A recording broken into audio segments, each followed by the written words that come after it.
Is it worth it? Let's find out. Hello everyone, and welcome to Drew's Reviews, where we will play Is It Worth It For You, or Is It a Piece of Poo? Obviously this is my own opinion.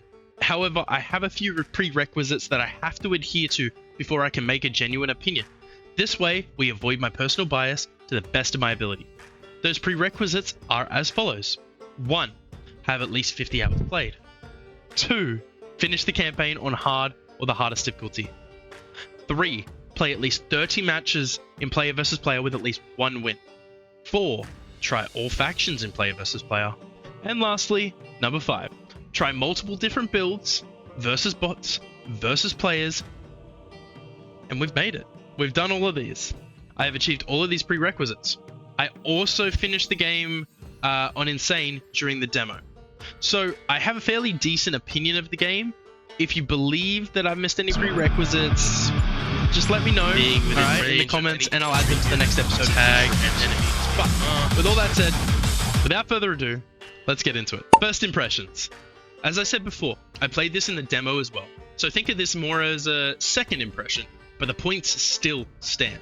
Tempest Rising is a very solid game, with very nice visuals, and the destruction graphics are super nice. The devs attempt to fix and balance the game at a fast pace. The factions feel unique.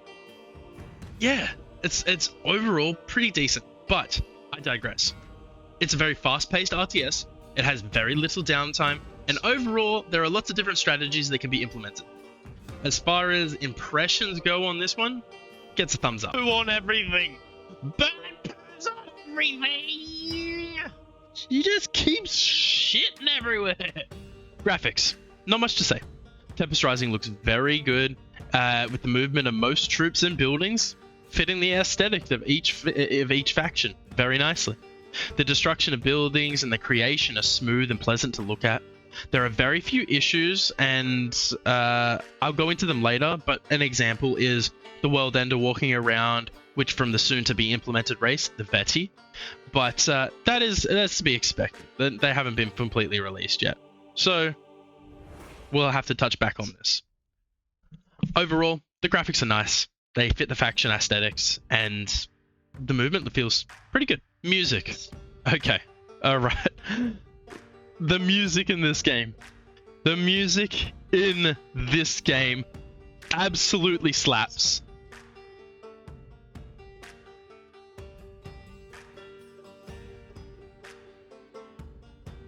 It has got to be one of the best music tracks I've heard in games from recent times.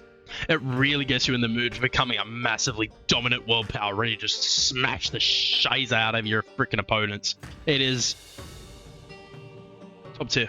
I quite enjoyed the music out of this one. Massive thumbs up. Factions! Factions. I touched briefly on it before, but the factions feel really nice to play and feel very unique, from the way they gather to the way your army composition can be. Different play styles, different expansion styles. Both the GDF and the Dynasty feel individual and fun for their respective playstyles. GDF is very technologically advanced. They are a faction that has a lot of extra micromanagement for buttons on regular troops and specialists. The GDF uses their technology to place beacons and erect structures fast and methodically, with the ability to set a clear and defined build path. While the Dynasty, on the other hand, are very fast to get out many different units and expand with their salvage vans, so they can realistically just spread like a plague across the map very quickly. They want to secure those Tempest nodes, and whilst yes, they do have slightly less micro, don't think they have none. Their operatives do quite a lot with the right backup and micromanagement, but Dynasty is definitely more of an attack move based army movement. I can't touch on the Veti yet, as they haven't become playable. However, I can speculate that they are very much a fast expansion based faction, with their buildings being very much at that forefront of their expansion. It seems like they harvest Tempest passively with their refineries, just set them up in Tempest and watch it passively pick it all up. Honestly, they have no workers. They can use spells to create Tempest Storms or summon a herd of zombie-like troops to swell their numbers and zerg the opponent. I'll say they feel like a mix of Warcraft 3 Undead, StarCraft Protoss, and StarCraft Zerg. But, as I said, this is all speculation and only time will truly tell. If I'm even remotely close with my prediction. Like, comment, subscribe. So when the Veti do go live, you can either come back and laugh at me for being wrong, or you can give me the, hey, that's pretty good. Anyway, back to the video. The dev team. The devs for Tempest Rising are very fast on the updates, and they try not to leave anything broken for too long. They make sure that the product is polished and ready for release before they even attempt to give us a broken product. They fixed the pathing issues quite fast as well, which was causing a lot of fuss, and the balancing of the game remains at the forefront of their minds. Also, considering that they are a fairly small company, they're doing extremely well at the rate with their output updates, balance changes, and keep in touch with the community.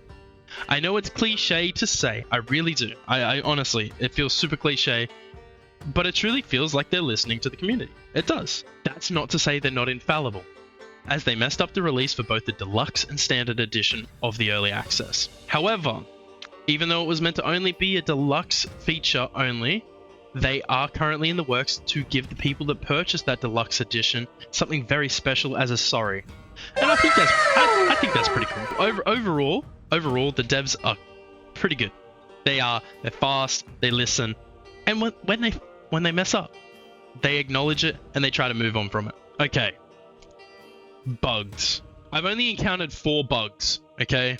And 2 of them have already been fixed, but I still encountered them. So let's get into that. Number 1, pathing. Getting stuck behind terrain or troops and not progressing forward.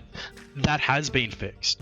2, Veti corpses floating during this in the sky during the campaign. This hasn't been fixed.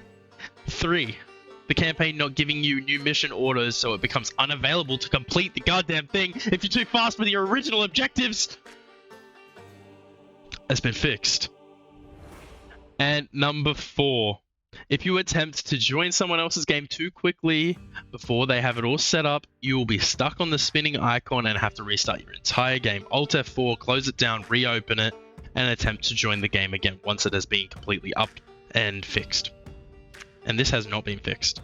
And that one, honestly, it's kind of big and it's very annoying. But they are working on it. This is where most people, what I assume, skip to on the for the opinion on the campaign. The campaign is good, but let me get a little bit more in depth. So there's more campaign coming, or at least that is what I speculate. When we get the arrival of the next faction, the Veti, we should get a campaign for them. And I think we may even get a few more GDF and Dynasty missions on top of that. Regardless, let's look at what we do know now. Okay, we know that there are 2 campaigns, the GDF and the Dynasty. They are both being an 11-long mission campaign, which in itself is fairly small for an RTS. However, I will say that the campaign is very fun. It brings forth a bunch of emotions, which is exactly why we play games. Like, you feel rage, you feel happiness, you can feel a little bit of sorrow, and you can kind of move forward with all of that, and that's why we play games, I think. But I digress. The campaigns feel difficult, but at the same time, they feel like you are really fulfilling a purpose. Personally, I enjoyed them both. I think the GDF was more my style, but that's not to say it's that doesn't say it's more fleshed out. I just think I just resonate with the GDF a little bit more than the Dynasty. But both can be really challenging. However, once you get flying units, it does feel a little bit more like a steamroll. All of that said, the insane difficulty feels exactly like it's named. The insane difficulty does feel exactly like that. It feels very challenging, and you can ramp up or ramp down the difficulty with the doctrines and armory, which is essentially requisition points that allows you to bring certain things into the subsequent missions. For example, you can steal plans from the opposing factions to make their troops yours, so you can produce them yourself.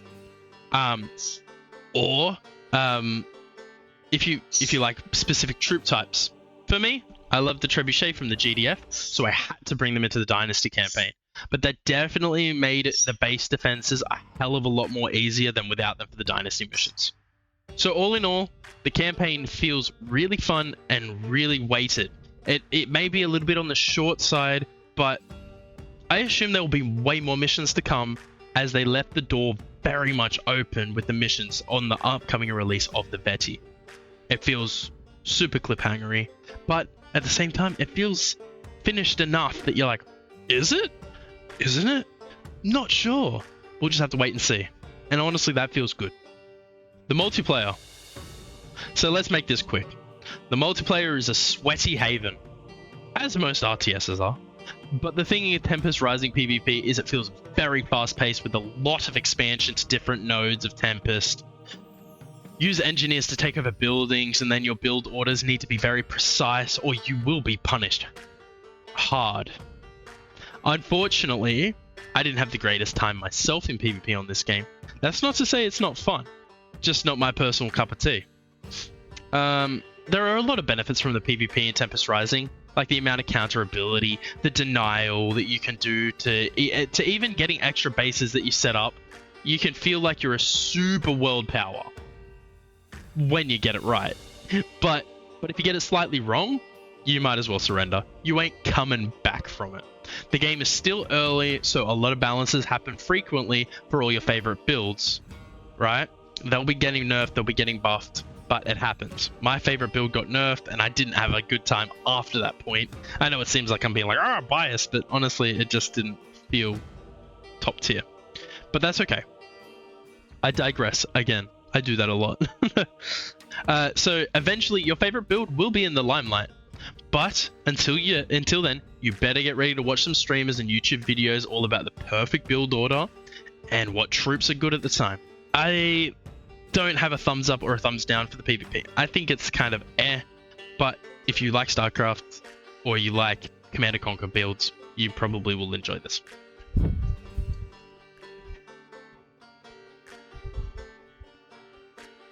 Well, I think Tempest Rising has a massive future ahead of it, and it could be quite possibly taking viewers from the StarCraft scene, and with a bunch of friends doing some bot stomps or even 2v2s ranked or some skirmishes. This is super fun. The future will only tell if I'm right, but I firmly believe that Tempest Rising will have a cult-like following, and even draw in attention from StarCraft, Command & Conquer, and Age of Empire players. Will it be the biggest RTS game?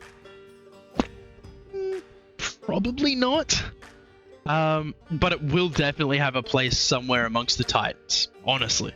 It's just my opinion, but the game feels fast-paced, it feels reactive, it feels like there's enough counter ability, enough denial that ranked will have a spot. Whether or not it'll be the most great one to watch, we don't know yet. But as far as I can tell, when I played with friends, some really good times, and I haven't had that in RTSs for a very long time. Being able to play with 2 friends or 3 friends, or even just 1v1s against your mate, and just slapping them up and down, or them slapping you up and down, and a little banter going back and forth. It feels good in this kind of game, especially because there was so much expansion. Trying to find all the little bases that you hired, or you know, just massively rushing them, letting them live with like 1 person left, and be like, you are lucky I give this to you. It's good. It is good. I think it will have a cult-like following, and yes, it will have a future. Personally. Final thoughts. I quite like the game. I think Tempest Rising is a great game. From the devs to the gameplay to the music, I think the PvP is more sweaty than a lot of RTSs out there, and that will change with time, I'm sure. But for now, multiplayer is not for the faint of heart.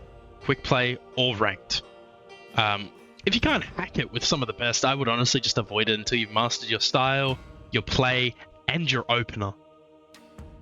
So, now it is time to truly answer that question.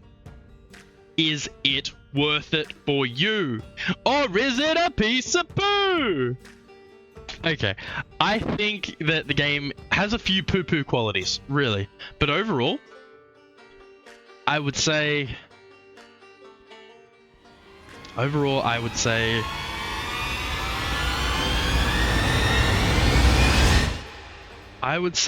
it is worth it. I reckon it's worth it for you. Drew approves. It's a fun game with a unique stylization and gameplay from the doctrines, adding another level to the builds, the requisition in the campaign, which is honestly just a very solid campaign. I'm not even gonna lie. At this current price, the game could be one of the better RTSs that have come out recently, and you should give it a go if you're on the fence. But as always, it's your money and your mind. Let me know if you buy it or not in the comments below, and let me know if you agree or disagree with my choices. I would love to hear from what you have to say. Now, with all that said, time for a personal plug.